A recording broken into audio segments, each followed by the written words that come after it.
No, that was the whole argument for years, right? If you don't inject your kid with hormones, your kid could take his life. Why is it this ultimatum? And I think a lot of it was the medical lobby, and it's way above my pay grade to figure out. But I think a lot of it was the medical lobby. I think a lot of these doctors, they come out of these Ivy League institutions and they're kind of radicalized themselves. I remember I went to an ENT a few weeks ago. I was like, I'm sick. I think I have strep throat. I went to an ENT. The nurse comes in. She's like a huge pride flag pin, and it's like the new pride flag with all the different things. And she's got tattoos and piercings. And I hate to say, what's that old Kiss or Aerosmith song, don't judge a book by its cover, or who you're going to love by your lover. But it's like, I'm going to judge a book by its cover here. You know what I'm saying? It's like, I'm kind of judging you coming in. It's like, I'm really conservative and I post a lot on the internet, and she's asking me what I do. I don't want to tell you that I do like commentary on Fox News at night, or that I do a podcast with Megyn Kelly. You're going to be, shitting on me. What if you're like sticking me with needles? So I think a lot of these people are pretty radical, even in the medical profession.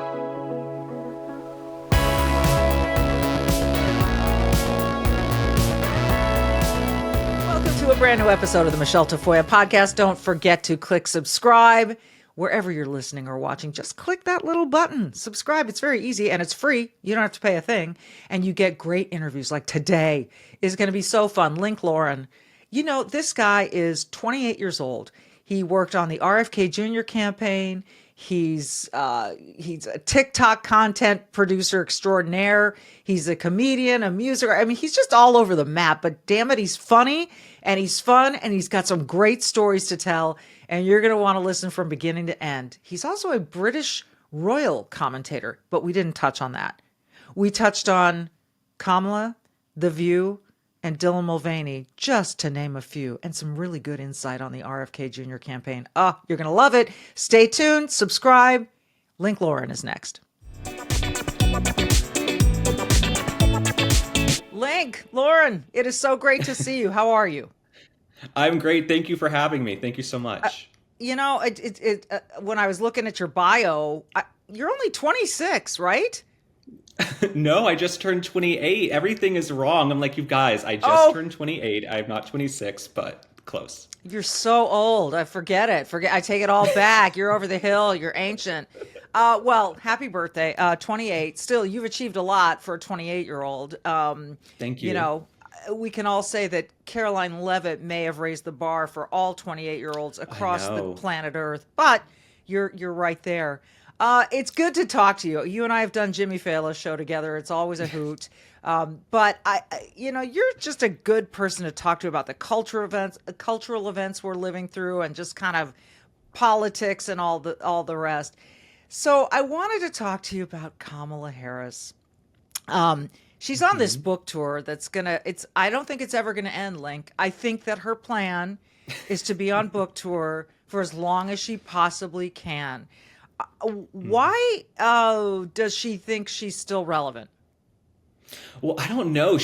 What I've been saying for, the past few weeks is I think this book tour is going to last longer than the actual campaign. The campaign was 107 days. The book is called 107 days. She's been on this book tour for eternity. It's like every day I wake up and there are a few things that are guaranteed in life. Like my alarm is going to go off, the rent's going to be too high, and Kamala is going to have made some ridiculous blunder the night before on her book tour.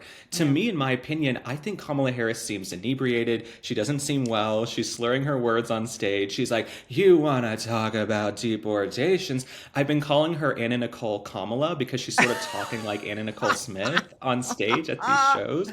And then she's being met with protesters every step of the way. I don't think she realizes the law of scarcity. You need to give people a chance to miss you, go away, let them forget that you were an unmitigated disaster. Then maybe you can come back in like 2027, 2028. She's just still here every single day. I think that she's trying to cash in on this book, and I agree with you that it's going to go longer than her campaign did. I want to play this clip that you highlighted on X, and the audacity of this statement that she makes would tend to sort of legitimize your claim that maybe she is drinking a little much. But let's roll this. She's with Kara Swisher. Go ahead, Misty, roll the tape. That is a decent resume, but go ahead. Well, some people have actually said I was the most qualified candidate ever to run for president. I like I like the some people say. Very nice, but go ahead. I'm just speaking fact. Yeah. Oh, yeah. And the fact is, some people. I'm glad she said that. Some people say and pushed back a little bit because that's my. Who said it? Doug Emhoff and Right, maybe exactly. your stepdaughter. That's some people. You know it's bad when Kara Swisher is pushing back on you. Kara Swisher, not one to push back on any liberals. But no, when I saw Kamala Harris say, people are telling me I'm the best, I'm the most qualified, I'm like, sweetheart, the voices in your head do not count, okay? The voices in your head don't count. I know you just finished that box of wine in the dressing room like a soldier, okay? But the voices in your head do not count, sweetheart. So no, I think she should just go away for a little bit, let people miss her. But I think Doug's maybe so happy to have her out of the house on the book tour, they're just pushing her. That's Maybe. a good point. Yeah, honey, I don't mind. Stay another month on the East Coast. Right. Just go. Well, that's a good probability. I just find it amazing that anyone could stand, especially who had a miserable vice presidential run and spent billions, over $1 billion on a campaign and lost to someone she thinks is Hitler, can stand there and say, some people say, what could possibly have made her the most qualified person to ever run for president over George Washington, Thomas Jefferson, Abraham Lincoln? Where does she get off on this? I mean, it can't just be booze, can it? Does she really think this way? No, I think she actually does. I don't think her ego can take the fact that she lost the House, the Senate, the popular vote, that people resoundingly said, we do not want you, right? And she keeps saying, well, they didn't have a chance to get to know me. People just didn't have time to get to know me. And I'm thinking, you were VP for 4 years. Yeah. You'd run before. You'd been a senator, attorney general. People knew you, and they still said, hey, thanks so much. We're going to send the food back. We don't want you. And it's sort of like Hillary Clinton. Hillary Clinton popped up on one of Kamala's book tour stops recently and said, we beat Donald Trump in the debates. We beat him here. And I'm like, well, you didn't beat him where it mattered, which was at the ballot box. But I don't think these women can take the loss, which isn't helping women in presidential politics. They should have taken the loss with dignity and grace and moved on, but they're still living in the past. Yeah, they are not helping women. I remember being at a campaign event once where we talked about the fact that Hillary said, no, was it Hillary? Or was it, there was a woman who said, if you don't vote for Hillary and you're a woman, there's a special place in hell for you. And I thought to myself, I think it was Madeleine Albright who said it. And I thought to myself, what in the hell? You're telling me because we both have boobs that I need to vote for this awful, horrendous candidate? So No. that whole woman thing is just it's the identity politics stuff that the left relies on, right? Well, Michelle, it reminds me of when Joe Biden said, if you don't vote for me, then you ain't black or something. If you're black, you have to vote for me. This is what the left is all about, right? The left accuses the right of being racist and focusing on gender and skin color. There's no one more focused on identity politics than these elite Democrats, right? You have to vote a certain way because of your skin color, vote a certain way because of your gender, vote a certain way because of your sexuality. No, I'm going to vote for a secure border, an economy, crime not running amok on the streets, just common sense policies. I don't care if you're black, white, Asian, Hispanic, whatever, old, young, male, female, alien, as long as you can secure the border. That's really what we wanted in this last election. Like, if you guys could shut it down, please, then you might have our vote. But they didn't seem to understand that. But no, Kamala Harris still thinks she lost because she's a woman. She's a woman of color. Hillary still thinks she was, judged harshly because she was a woman. I actually think with Kamala Harris, we lowered the bar so much for her. Take away gender and skin color and all of that. The mainstream media overlooked all of her flaws. They overlooked the fact that she had no policies on her website for months. She didn't do an interview the first 41 days of her campaign. If that had been, let's say, a white, straight Republican man, that would have been the headline every single day. Because like when President Trump took a day off to go golfing on a holiday weekend with his granddaughter, remember they said he had died. So Kamala Harris went 41 days. I feel like we lowered the bar for her, Michelle. Yeah. I couldn't agree more. And I think they're lowering the bar in New York City when they're looking at this Zohran Mamdani. It is astonishing to me that this man could be interviewed by Martha McCallum on Fox News and double down on arresting Benjamin Netanyahu if he comes to New York City, but not comment on whether or not Hamas should be disarmed, should lay down their arms. What do you make of what is happening with this Democrat socialist in New York City? If you're wavering on Hamas, you might not be the best character. You might not be someone I want to hang around and spend a lot of time with. What's so interesting is I think some folks in New York City think that the world revolves around them. And I lived in New York for years. I went to college in New York. I know what it's like to especially live in Manhattan and think that the world revolves around your neighborhood in New York City.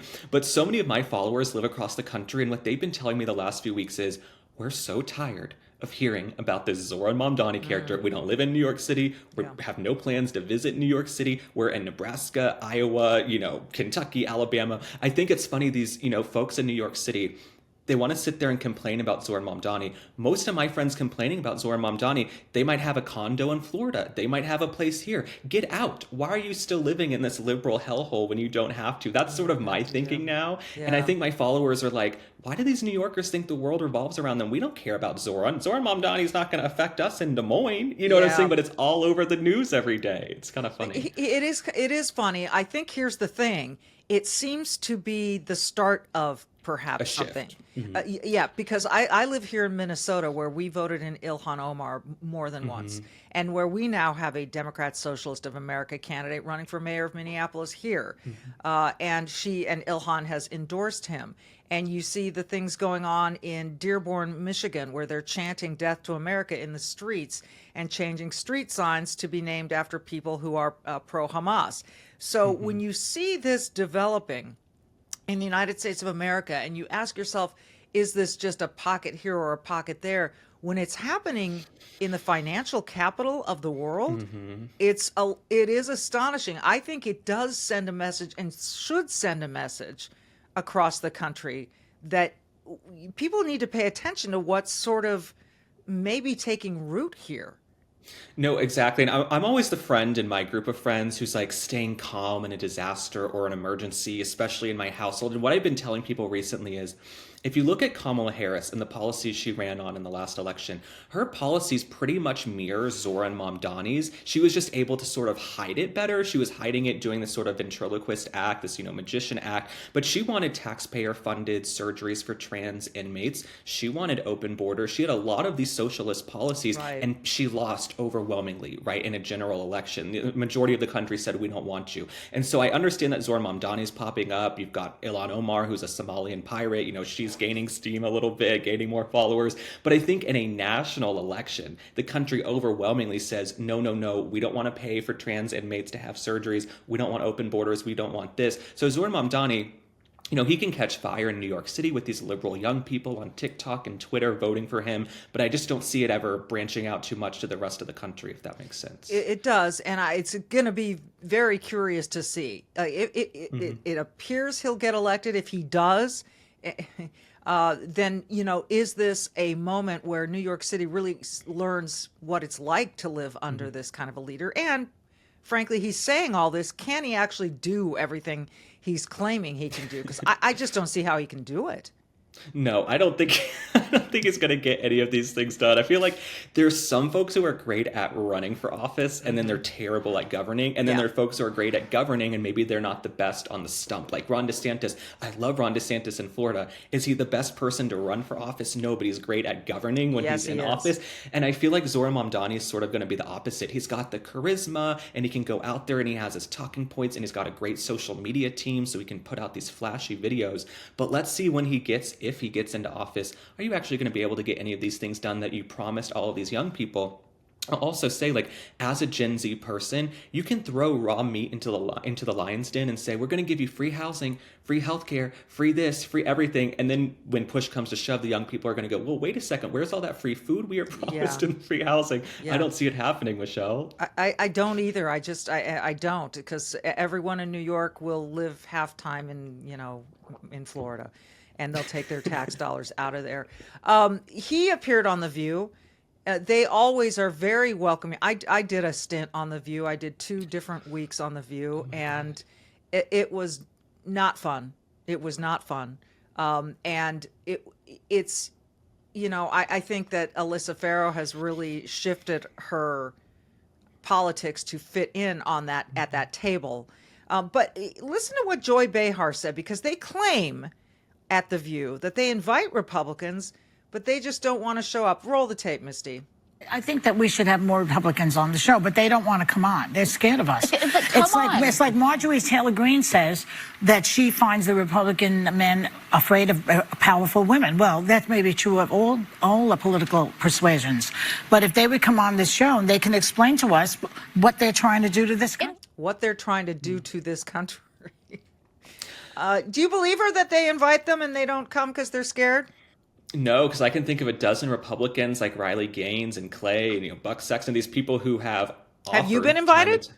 No, I've never think I've been invited on The View. I think they could use a man on the panel. They could use some fun. They could use some flavor. I mean, it's getting kind of stale. I'm getting kind of bored.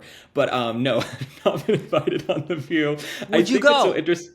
I'm pitching. You would go? Yeah. I would definitely go. I definitely go. I think the thing is, though, if you go on there as a conservative, I would probably try to go on as like a joyful warrior. Yeah. Have fun. Know that you're going into the lion's den. I think probably the reason they don't invite a lot of Republicans on is they know that some Republicans, especially my peers and influencers, if they went on, they're coming in looking for a fight and a viral moment. I think if you go in there actually in somewhat good faith, trying to have a conversation, knowing you're going to be 5-on-1, that would actually work. But no, I think The View, they pretty much found the worst women to sit around and opine on these topics, right? Like Whoopi Goldberg is a very wealthy, famous actress. She lives in a fancy home. Joy Behar, very wealthy, famous. These people have drivers and chefs, and they go out on TV and they try to tell working class Americans how to feel about these issues. And they did it in the last election. They're like, the border is fine. Why are you guys complaining about the immigration crisis? You all live in Manhattan in fancy penthouse apartments with drivers, and you come to a television studio every day and go home, right? You're not down in Yuma, Arizona. You're not down there in Texas. And so how do you understand what's really happening? And that's my biggest issue with The View is maybe have someone on there who is MAGA, have someone who's America first every once in a while, have a different cornucopia of voices so you actually understand what's going on in the country. You know, when I went on there, I tried to take that joyful, happy warrior approach. And it doesn't work. It's very hard. I remember one of the times I was on there, Chelsea Clinton was a guest. She was selling a book. And she came on, and my question to her, because it was during the midterms, I think it was 2022, and I said, you know, there's a lot going wrong with the Democrats right now. You've got unemployment, you've got inflation, you've got the border. What concerns you about the voting here in the midterms? And she said, Link, I'm concerned that everyone will have access to the vote because, you know, people in some places can't vote, which is pure and utter bullshit. Right. But I almost dropped my head onto the table. I was so frustrated because it was not a good faith conversation. She wasn't really answering the question. No, absolutely not. Well, it's sort of like Kamala Harris. Didn't she say that people in rural areas didn't have access to copiers or printers or something like that when it came to voter ID? They don't have, Kinko's or FedEx out there. Half my family, they live in rural areas and they seem to be online just fine and doing things. But what's so interesting is that these Democrats, right, some of these policies, like she's mentioning, having access to vote, her own father, back in the 90s, a lot of these 90s Democrats, they look like Republicans today. Yeah. They wanted voter ID. They wanted you to have to actually show some identification to vote. And they wanted to get waste, fraud, and abuse out. So it's kind of interesting how the pendulum has swung. But I think the reason I'm skeptical of a lot of my peers who want to go on The View, and I mean no disrespect to my friends who are influencers or conservative commentators, sometimes they go on to shows and you can tell they have their canned point they want to make to get the clip for social media. They want to get a clip for X and they want to get a clip for social media. And you can see it all the time on shows. And I think if they went on to The View, you need to have some good conservatives who can come in there, like Clay Travis, I think would be great. Folks like that to have a conversation. Yeah, I agree. Charlie Kirk would have been great. Oh, he would have been phenomenal. He would have been the best. Yeah. You were a senior advisor, I believe, to RFK Jr. when he was running for president. What drew you to his campaign? So what's interesting is nothing really drew. Oh, is this working? Okay. You're I'm good. so sorry. Something cut out. Sorry. That's okay. Edit this in post. So what I tell my team, make it look good. What's interesting is nothing really drew me to his campaign initially. I started making videos on TikTok in the spring of 2023 covering all the primary candidates. So at that time, it was like Vivek Ramaswamy. There's this guy with an interesting name. He's running. Maybe I'll go to Iowa and cover his campaign. I was covering this guy, RFK Jr. I said, he's somehow a Kennedy. He's running as a Democrat. He's got these policies. And he was sort of in this Tulsi Gabbard lane and with Elon at the time. And I was doing these videos on the campaign and they were getting a lot of traction on TikTok because nobody was saying anything remotely fair or positive about him. He was getting 99% negative press. And someone from the campaign emailed me and said, hey, would you ever want to meet Bobby? We've been seeing these videos and we'd love to reach your followers. And they said, are you going to be in Los Angeles on June 23rd? I lied and said, yes. That's my advice to all young people. Just lie and say, just get, and then get there. Get there, fly in the back of the plane. I stayed at a crappy hotel by a highway. Exactly. Just show up. And I lied and said I was going to be there. So they gave me this address. I Uber over. Some of the security people pat me down. They walk me in. They introduce me to Bobby. Bobby immediately starts yelling at me saying that he needs help with his social media, that they're hiring this guy and they got to do this with social media. And I said, I think I can help you with your social media and I have no experience. And he's like, what's your number? He pulls out his phone. He says, I'm calling you. Is it going through? I'm calling you. I'm like, yes, sir, I have your number. So over the next few weeks, I went to cover some of the other primary candidates. And every couple of days, I would just text Bobby with an idea for the campaign. I'd say, hey, this is going on in the news. They've lost $6 billion of Ukraine funding. Maybe talk about how our money's being wasted and we need more oversight. Do a post on that. So I'd send these ideas. And then his daughter-in-law called me and said, hey, I'm taking over the campaign from Dennis Kucinich. Would you want to come work on the campaign? And I said, yes, but I want to be a senior advisor on the campaign. I want a good, flashy title on this campaign. She's like, okay, that's fine with us. We don't care. We're such a bare bones team. Just please come. We need I help. love it. And so then it was sort of you off need to the to do races. video. You need to do a lot of advice videos for young people. You really do. Well, thank you. It was interesting. I have like 2 or 3 friends who had been in politics and media, and I said, what do I do? Because I feel like they're going to offer me a job, right? Coming up. I can feel it in the universe coming up. And one of my friends said, ask for the world. Because if you don't get it, you can go work on, a campaign, a gubernatorial campaign. You can work on this campaign. You can do other things to get experience. And so when I had that call, I was like, well, I want to be a senior advisor on communications because I knew one person who had that title 10 years ago, and that's what I want. And they said, okay, great. And because it was such a small campaign, we were all just working, a gazillion hours a week, doing a million things. Like you're helping plan a fundraiser, plan a women's roundtable, doing all the tweets, scripting videos. Everybody kind of did everything because there were like a dozen of us in the core team, maybe 15. So it wasn't a lot. Wow. Not like what Kamala had. No, with billions of dollars. We wish. Oh yeah, you wish you had that.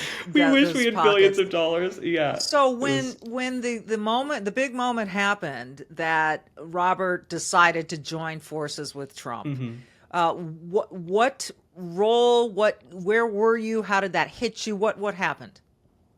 So I think I was the least shocked of all because I remember I went to Iowa for the caucuses. I'd never been to the Iowa caucuses. And I said, you guys, I'm going to go to the Iowa caucus because I'm just going to go have that experience. So I went to the Iowa caucus and it ended up being this horrible blizzard. So then everybody was sitting around that Hilton in Des Moines. And everyone I talked to was like, man, we're going to vote for Trump, but Bobby's our close second. Like, we love Bobby. We love RFK J. We love RFK.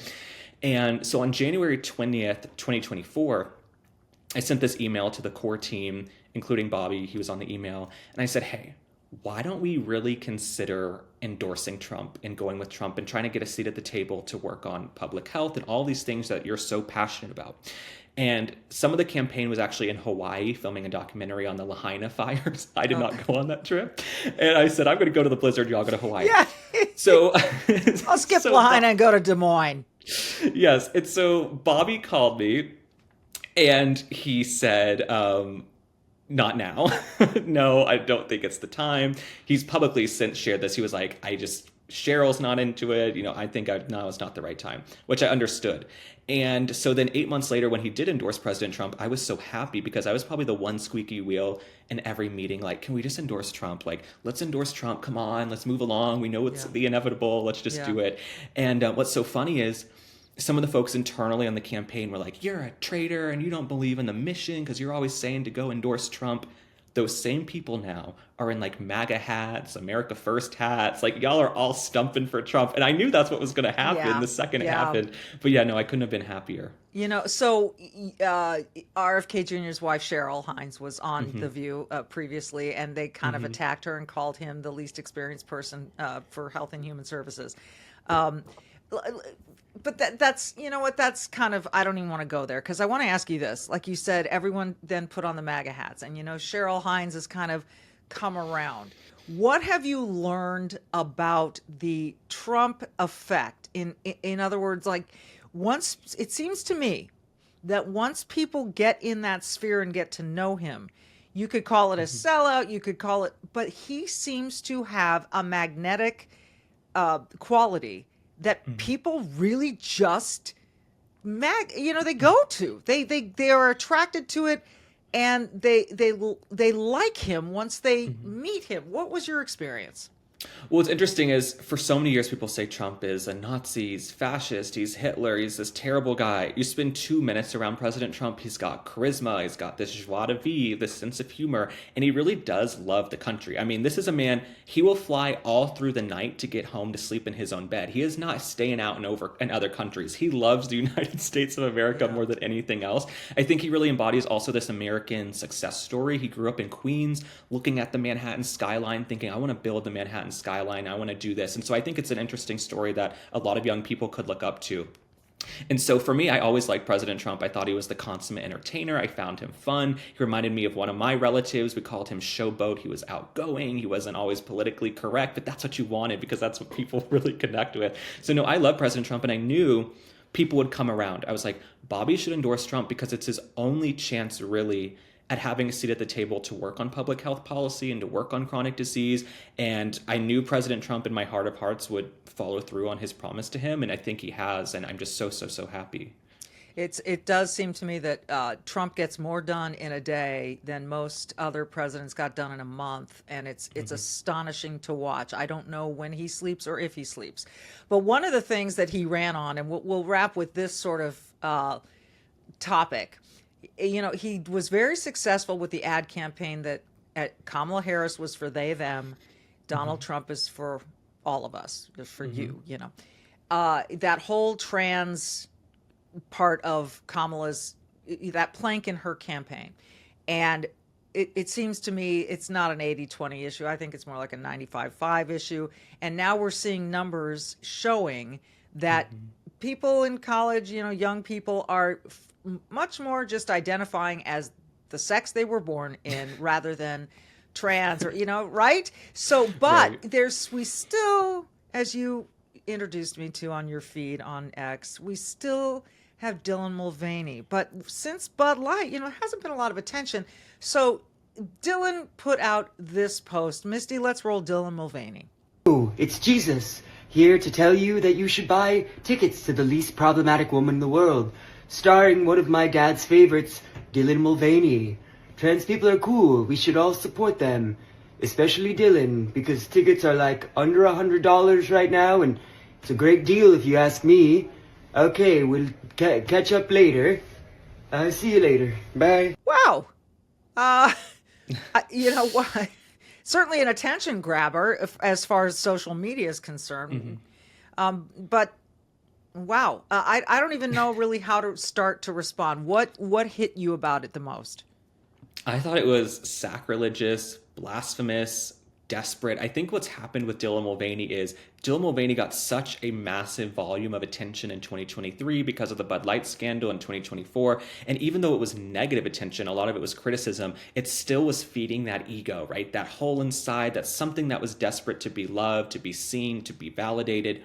The second people start turning you off and they aren't watching you anymore, like Dylan Mulvaney, I think you become more desperate. Like you really are this malignant narcissist. You're now trying to find something to get any bit of attention. The tickets aren't selling for the show. Now you're sort of mocking religion. But what I found so hypocritical is there are people who were fired, lost their jobs, lost friends because they were critical of transgender ideology, of gender ideology, just basically saying, look at J.K. Rowling. J.K. Rowling said there are two genders, and she was, ostracized from the literary community for years. And so for Dylan Mulvaney, he can mock Jesus and Christianity and faith, and people find it funny. I just really think there's such a double standard there. That's what really stuck out to me. Yeah, it's a little weird. But then Dylan is Dylan. Do you think that we're at the end or the beginning of the end of this trans mania that seemed to be, I think unmistakably a social contagion? It was for something to spike the way that it did right in the midst or right after COVID, to me was so telling. No, absolutely. I really think we talk about this woke mind virus all the time. There really is a woke mind virus. People, especially young kids, they're so susceptible, they're so impressionable, their brains are sponges. If they're being inundated with trans content all the time and non-binary this and polyamorous this, they're going to be thinking, well, wait a second.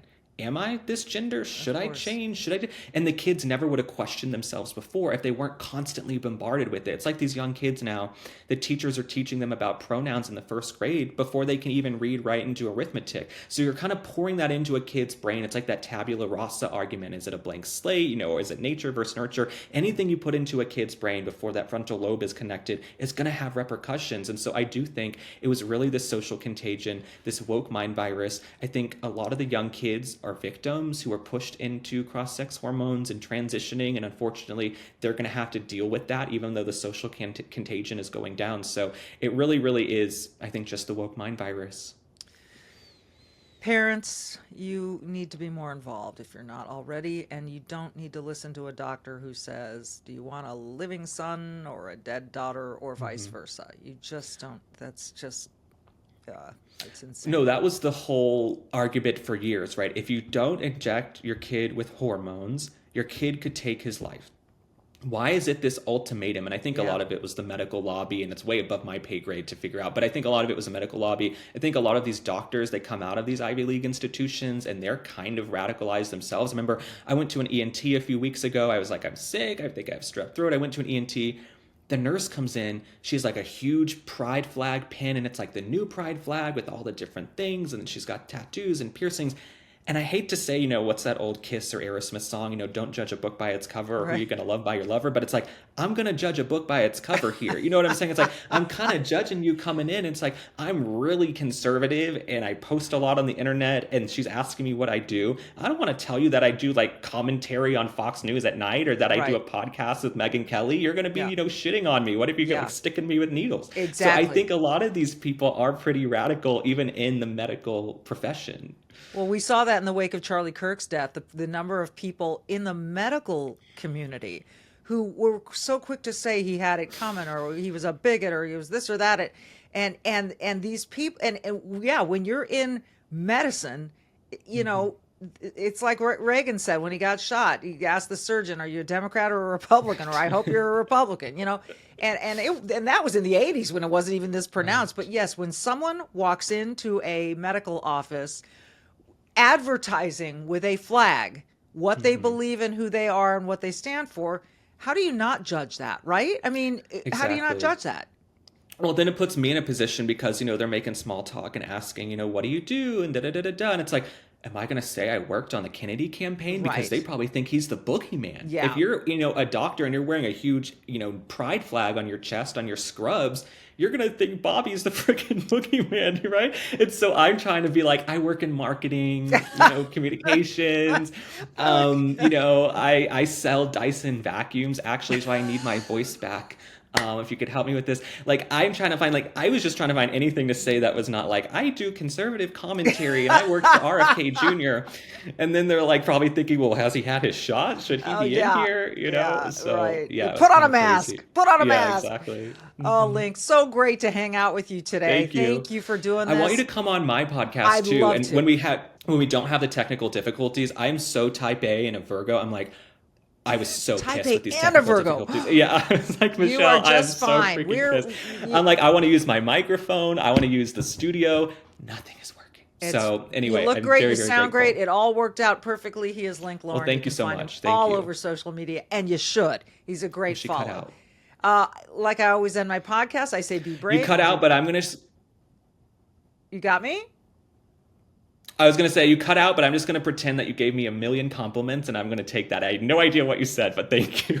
That's okay. I always end the podcast saying, be brave, do good. I think Link was brave going into that doctor's office, and he did good and was smart by not saying anything. All right, we will see you next time. Thank you. Thank you.